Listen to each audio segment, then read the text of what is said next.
Hello बच्चों, good afternoon. आज कक्षा 12 के छात्र छात्राओं को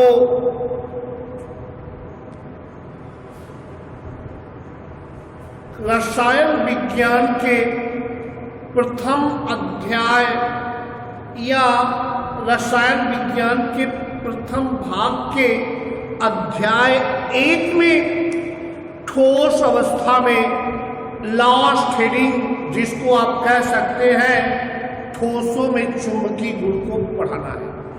सीधी सी बात है, आपको पढ़ाना है magnetic properties in solid materials या सॉलिड या ठोसों में चुंबकीय पदार्थ। मैं आपको फिर से एक्सप्लेन कर दूं कि रसायन विज्ञान में कक्षा 12 के छात्र छात्राओं को फर्स्ट पेपर के अंतर्गत ठोस अवस्था में आखिरी हेडिंग पढ़ाना है, जो कि ठोसों में चुंबकीय गुण या जिसको आप कह सकते हैं मैग्नेटिक प्रॉपर्टीज इन सॉलिड।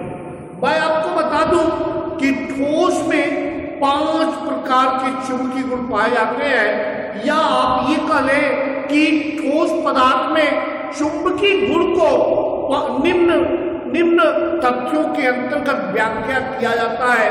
पहला आपका अनुचुंबकीय पदार्थ या जिसको अंग्रेजी में कहा जाता है पैरामैग्नेटिक सब्सटेंस। दूसरा आपका जो है प्रतिचुंबकीय पदार्थ, जिसको आप अंग्रेजी में कहते हैं डायामैग्नेटिक सब्सटेंस। तीसरा आपका लौह चुंबकीय पदार्थ, जिसको आप अंग्रेजी में बोलते हैं फेरोमैग्नेटिक सब्सटेंस। और चौथा आपका जो है प्रतिलौह चुंबकीय पदार्थ, जिसको आप अंग्रेजी में बोलते हैं एंटी फेरोमैग्नेटिक सब्सटेंस। और पांचवा आपका फेरी चुंबकीय पदार्थ, जिसको आप अंग्रेजी में बोलते हैं फेरी मैग्नेटिक सब्सटेंस। सीधी सी बात है, अनुचुंबकीय पदार्थ या जिसको आप कह लीजिए पैरामैग्नेटिक।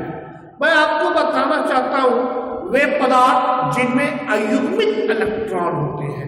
अयुग्मित में अनपेयर्ड इलेक्ट्रॉन होंगे। बाबू, जब अयुग्मित इलेक्ट्रॉन बेटा होगा तो इसका मतलब वो चुंबकीय क्षेत्र में प्रबलतम आकर्षित होगा।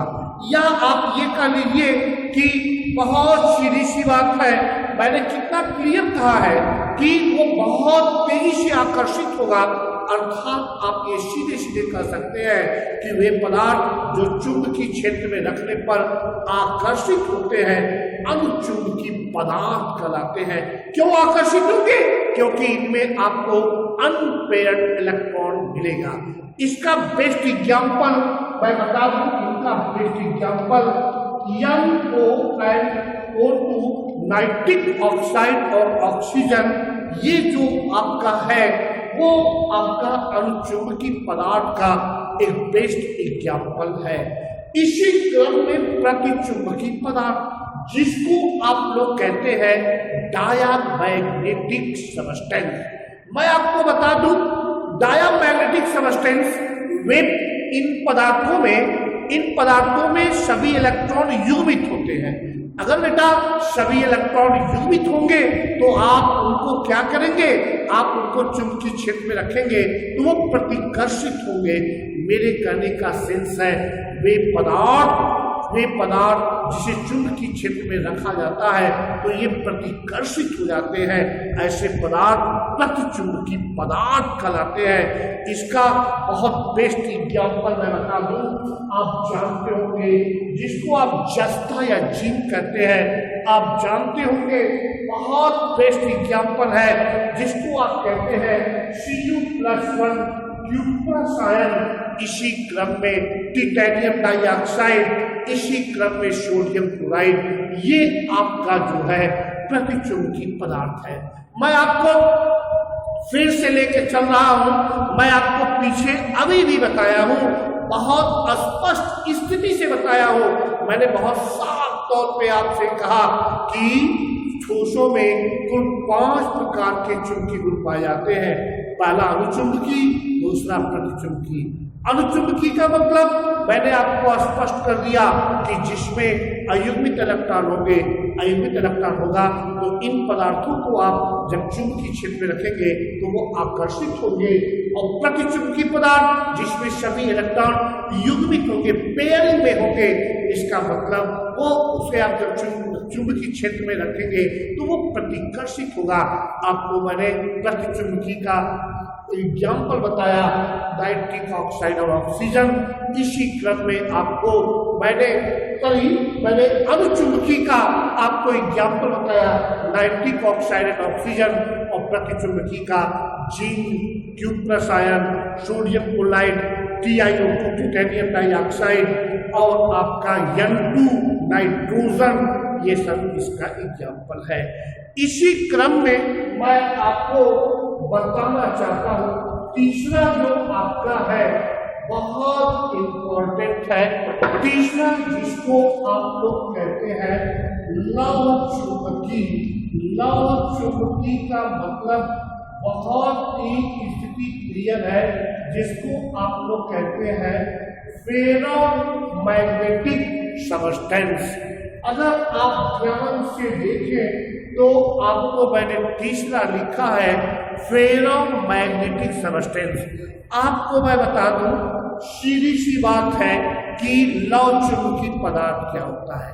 इसका दो कैरेक्टर, पहला कैरेक्टर तो ये है कि आप जब इसको चुंबकीय क्षेत्र में रखोगे तो ये प्रबलतम आकर्षित होंगे, और दूसरा जब ये चुंबकीय क्षेत्र के प्रभाव से अस्थायी चुंबक बन जाते हैं।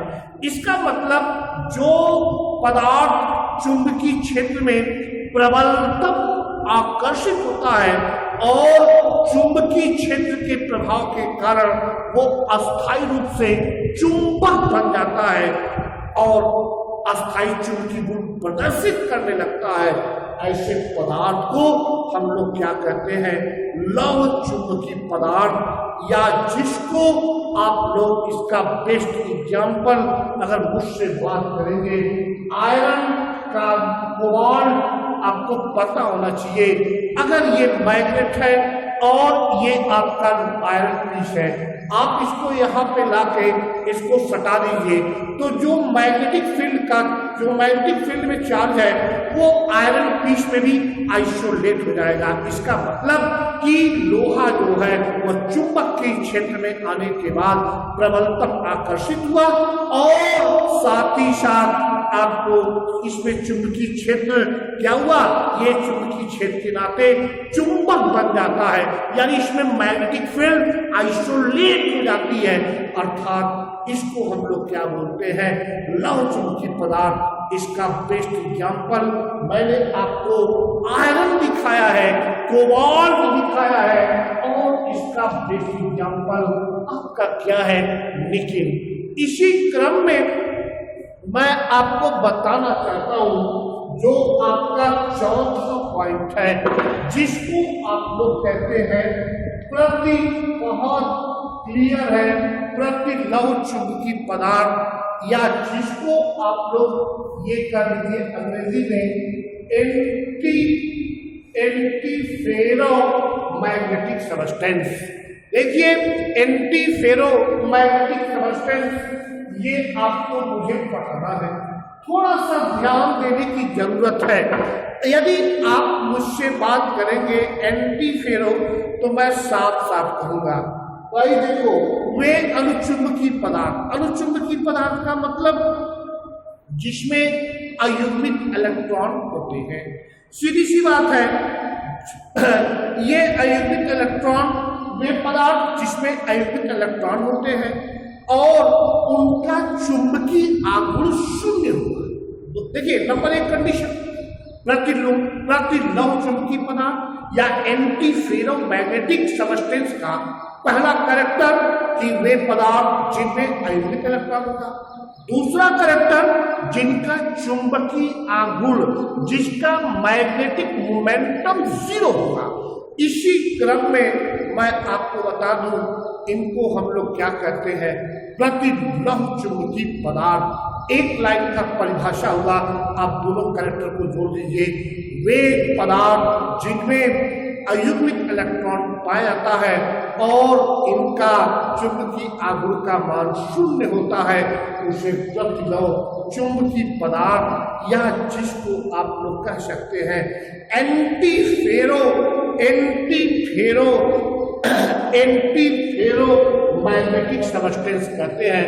मैं आपको बताना चाहता हूँ मैग्नीशियम ऑक्साइड एक बेस्ट एग्जाम्पल है जो कि आपका एंटीफेरो मैग्नेटिक प्रॉपर्टीज या प्रतिलव चुंबकीय पदार्थ को शो करता है। अर्थात मैग्नीशियम ऑक्साइड में कौन सा चुंबकीय गुण होता है? प्रतिलव चुंबकीय गुण पाया जाता है।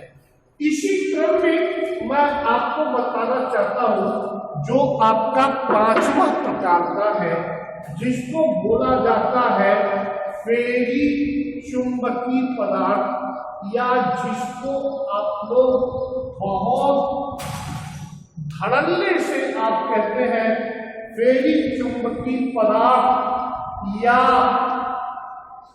फेरी चुंबकीय पदार्थ या जिसको आप अंग्रेजी में कहते हैं फेरी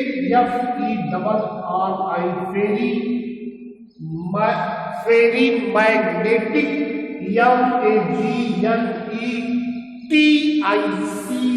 and now here substance पदार्थ means substance।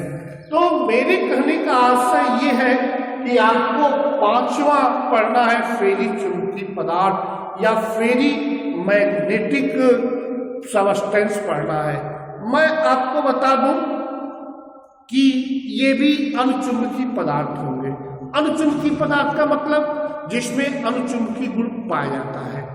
इसी क्रम में मैं बता दूं इनमें इलेक्ट्रॉनों का जो अभिविन्यास होगा, जो ओरिएंटेशन ऑफ इलेक्ट्रॉन होगा, वो समानांतर तथा प्रति समानांतर दिशाओं में होता है। मैंने 2 बात कहा है कि इन पदार्थों में जो ओरिएंटेशन ऑफ इलेक्ट्रॉन होगा वो समानांतर तथा प्रति समानांतर दिशा में होता है और मतलब पैरेलल एंगुलर एंटी पैरेलल होता है। ऐसे पदार्थ को फेरी चुंबकीय पदार्थ कहते हैं।